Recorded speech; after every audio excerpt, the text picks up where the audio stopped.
మనందరికీ తెలిసిందే కదా. అమెరికా అప్పు $38.78 ట్రిలియన్ ఉంది. అంటే సుమారుగా $39 ట్రిలియన్ ఆఫ్ డెట్ ఇప్పుడు అమెరికాకు ఉంది. ఒక్కొక్క మనిషికి దీన్ని కౌంట్ చేసుకుంటూ పోతే మన కరెన్సీలో చూస్తే 1,20,00,000 పైనే చెప్పుకోవాలి. అరౌండ్ $1,16,000 రూపీస్ కాదు, ఇది డాలర్స్.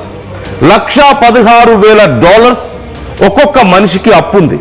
అంటే మన కరెన్సీలో అప్రాక్సిమేట్లీ 1,30,00,000 వరకు అనుకోవచ్చు. 1,20,00,000 నుంచి 1,30,00,000 వరకు ఒక్కొక్క మనిషి తల మీద అప్పు ఉంది అమెరికాలో.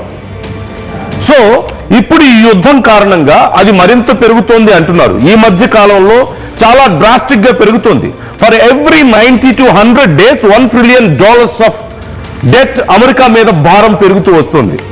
ఇదే లెక్కన కొనసాగితే ఇప్పటికే అప్పులో మునిగిపోయి వాటిని ఎలా తీర్చుకోవాలో తెలియక ఆయుధాలు అమ్ముకోవడానికి, లేదంటే వేరే దేశాల నుంచి ఆయిల్ని దొంగతనం చేయడానికి మనం చూస్తున్నాం. ఇప్పటికే వెనిజులా అధ్యక్షుని కిడ్నాప్ చేసి అక్కడి నుంచి వచ్చినటువంటి almost 300 million barrels of oil ని అమెరికా తమ బిజినెస్ కోసం వాడుకుంటోందని.